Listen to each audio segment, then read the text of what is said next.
Hoje começa o quadro Existe Vida Além da Obra, com a Elaine Câmara, mentora de recém-formados em arquitetura e engenharia civil.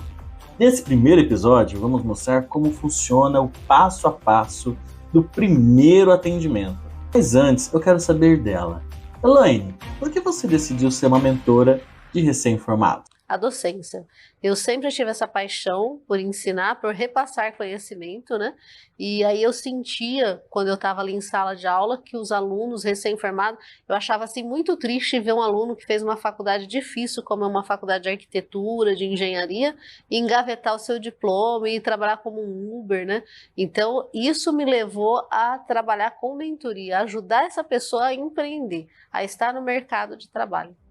Seja bem-vinda ao quadro Existe Vida Além da Obra. É um prazer recebê-la aqui. Obrigada, Elaine. O prazer é todo meu. Simone, eu queria saber, essa é a sua primeira mentoria?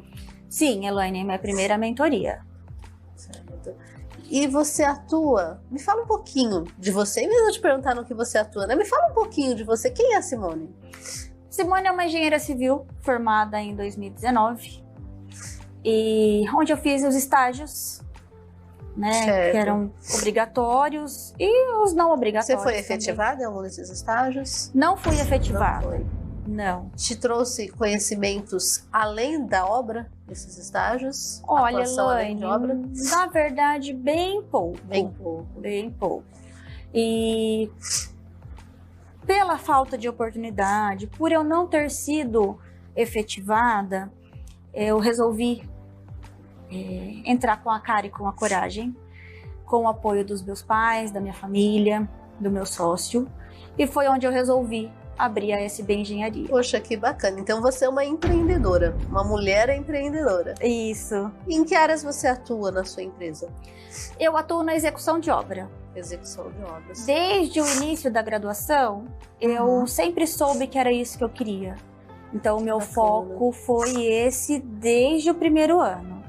Então hoje, graças a Deus, está dando tudo certo e eu estou na parte de execução de obra. Pegando aí esse gancho, né, que você está no que você gosta, execução de obra, o que te fez então buscar uma mentoria? Que é além da obra? Isso. Uma cliente me procurou para fazer um LTA e você sabe, né? A gente não tem o total conhecimento. Certo. Então eu resolvi procurar a mentoria por isso. Ela me procurou para fazer o LTA e aí eu falei, poxa vida, e agora?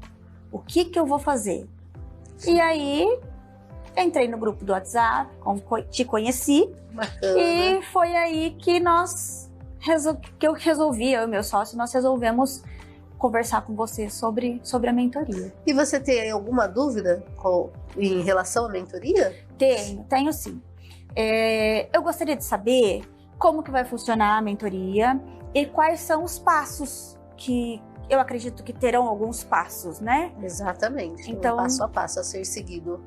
Eu encontrei a Elaine num grupo de WhatsApp que nós temos, que nós participamos, e eu precisava de uma orientação a respeito do LTA, e ela prontamente, quando eu fiz a pergunta, ela prontamente me respondeu dizendo que poderia me orientar em relação ao LTA.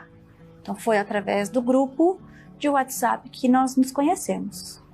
Ótima pergunta, Simone. A mentoria vai funcionar assim. Nós não vamos passar para você, por exemplo, um material pronto. Não, nós vamos te falar o primeiro passo.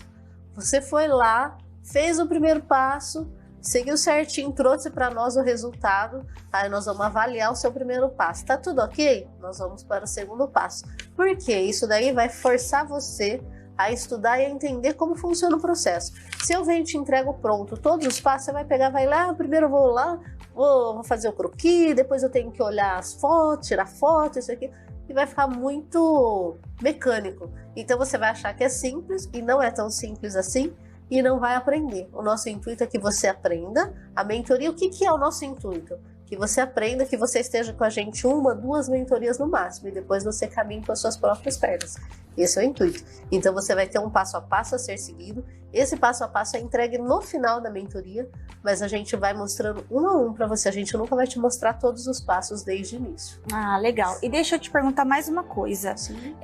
Por quanto tempo eu vou ter essa mentoria com você? O primeiro passo, né, quando você estabelece todas as etapas iniciais. O que são as etapas iniciais? É até você conseguir finalizar o projeto, a documentação para dar entrada na vigilância. Vamos falar de LTA. Você deu entrada na vigilância, ali termina a nossa mentoria. Porém, a gente não vai te abandonar, porque vai vir o Comunique-se. É praticamente impossível a gente aprovar um projeto na vigilância sem Comunique-se. A gente vai estar ali te assessorando a atender esse Comunique-se. Nós vamos estar com você até a finalização do seu processo de LTA. Ah, maravilha. A mentoria com a Simone daqui para frente vai ser assim. Nós vamos estar ao lado dela ensinando os próximos passos. Ela parou ali nos primeiros passos, né, nas etapas iniciais. A gente não mostra todas as etapas de início para o mentorado, porque exatamente para forçar o aprendizado. A gente vai trabalhando como se fosse um quebra-cabeça. E a cada etapa vencida, a gente vai mostrando a próxima etapa. Simone, você sabe o que mais me perguntam na mentoria? Não tenho ideia. Quanto que eu devo cobrar? Você sabe quanto cobrar para um LTA? Olha, Elaine, para ser bem sincera para você, eu não sei. Essa é uma das minhas dúvidas, né, a respeito do LTA, dentre várias que eu tenho. Sim, sim. Na verdade, essa é uma das primeiras e principais dúvidas, né? Entendi. Eu vou te explicar mais ou menos como que você começa a precificar. Tá. Então você vai chegar no cliente, primeira pergunta que você vai fazer para ele: você tem um projeto? Projeto arquitetônico, né? Que a gente chama de projeto mãe. Aí ele vai te falar: tenho. Ah, você tem? Então você tem ele físico ou digital? Ah, eu tenho ele no digital. Ah, digital, você tem ele em formato PDF ou DWG? Ah, eu tenho PDF. Então, como que vai funcionar? Se ele tiver em formato DWG, que é o editável que a gente trabalha, você vai cobrar X. Se ele tiver em PDF, que você vai ter que transformar ele para o DWG, você vai cobrar 2X. Se ele estiver em físico, você vai cobrar 3X, que seu trabalho vai ser maior. Você vai ter que repassar ele para o CAD ou para o Revit. E se ele falar para você assim que ele não tem nada? O que acontece? A gente já pegou a empresa para fazer LTA de mais de 400 metros quadrados e não tinha nada. Então nós vamos fazer do zero, vai medir escada, porta, janela, sala, todos os detalhes, né? Ver os detalhes construtivos. Aí quanto você vai cobrar? No mínimo 5X.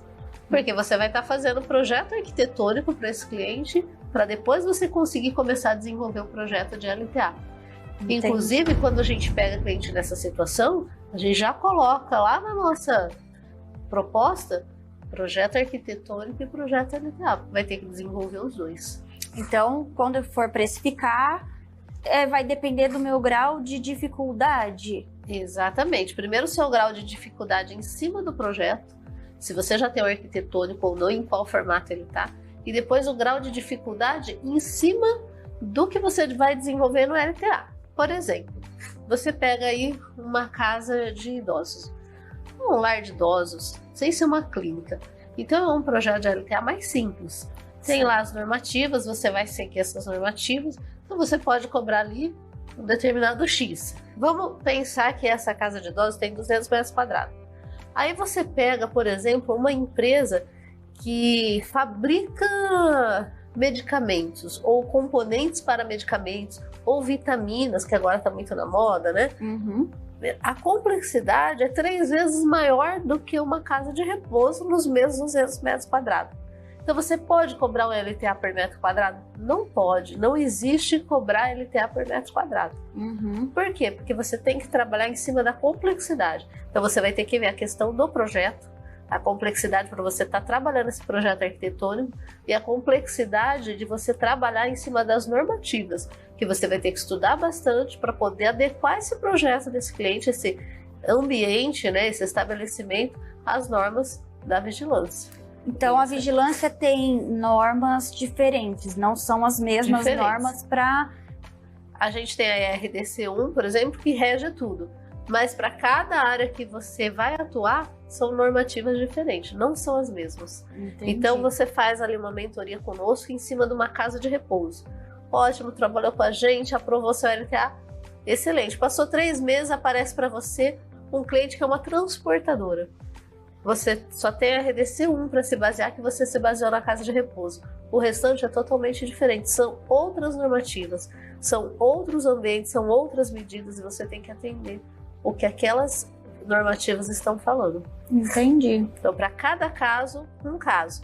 Mas não é porque você fez uma mentoria de casa de repouso que depois você não vai conseguir fazer uma de transportadora.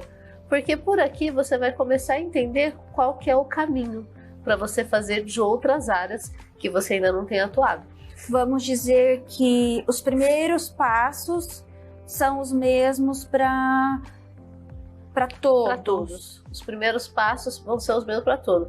É a questão de projeto, é a visita em loco, é o que a gente tem lá de layout, que você vai ter que estar repassando, isso aí é para tudo. Falou em vigilância sanitária? Layout fidedigno. O que significa fidedigno? Se aqui tem uma poltrona, uma mesa, outra poltrona, no nosso projeto tem que ter uma poltrona, uma mesa, outra poltrona.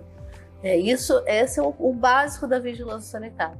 Projeto arquitetônico com layout. E aí a gente vai começar a trabalhar as normativas dentro do que existe nesse estabelecimento. Entendi. E toda vez que a gente trabalha essas normativas, o que a gente faz? Chega no cliente e fala assim, olha, para a gente atender essa legislação, nós vamos ter que alterar isso e isso no seu estabelecimento. Você está de acordo? Porque vai da reforma. 80% dos casos não reforma. E se o cliente não quiser? Ele fica travado, ele não consegue aprovar o LTA dele. Então, quando a gente vai ter essa conversa com o cliente, você já avisa, ó, você está disposto a atender o que a vigilância pede? Ok. E se ele não quer atender, se ele não consegue o LTA dele? Ele não consegue a licença de funcionamento, ele fica travado. Certo. Porque o LTA é um impeditivo à licença. Se ele não tiver a emissão do LTA, ele não consegue emitir a licença dele de funcionamento. Eu sempre tive medo dessa parte de LTA. Né? É uma parte muito complexa, uma parte muito burocrática. Então, eu sempre tive medo. Esse foi um dos motivos que me fez procurar a mentoria da Elaine. Então, qual era o meu medo? O meu medo era entregar uma documentação errada, de até mesmo não conseguir entregar o projeto para o meu cliente. Então, eu tinha muito medo. Por que o recém-formado ele tem tanta dificuldade de trabalhar além da obra, além da construção? Porque quando ele está lá na faculdade, ele tem uma disciplina lá que ele vai aprender as etapas da obra, vai conhecer, pelo menos na teoria, como que funciona uma obra. Aí ele vai para campo, numa obra, o que ele encontra lá? O mestre de obra, que é uma pessoa que tem conhecimento e que vai ajudá-lo. Então ele vai lá e confia, e ele usa aquilo ali como um amuleto, que vai ajudá-lo. Se ele for trabalhar, por exemplo, com um projeto na área de bombeiro, ele não vai ter essa pessoa ali para ajudá-lo. Como que ele vai atuar numa área que ele nunca viu sem ter alguém para auxiliá-lo? Então ele fica com aquele medo. Então ele fica ali parado na obra e ele não vislumbra além da obra. Eu me sinto mais segura, com certeza, após conversar com a Elaine, conhecê-la. Então ela me passou uma segurança gigante, né? Eu tenho essa segurança com ela que sozinha eu não teria. Simone, eu gostei muito das suas perguntas, muito obrigada. O que você me perguntou é o que muitos dos mentorados me perguntam. E aproveitando a deixa, vocês aí de casa, qualquer dúvida que tiver, tem um QR Code aqui e tem a equipe da Plumo para estar atendendo vocês de forma personalizada. Agradeço aí vocês estarem conosco no primeiro episódio do quadro Existe Vida Além da Obra. Até o próximo.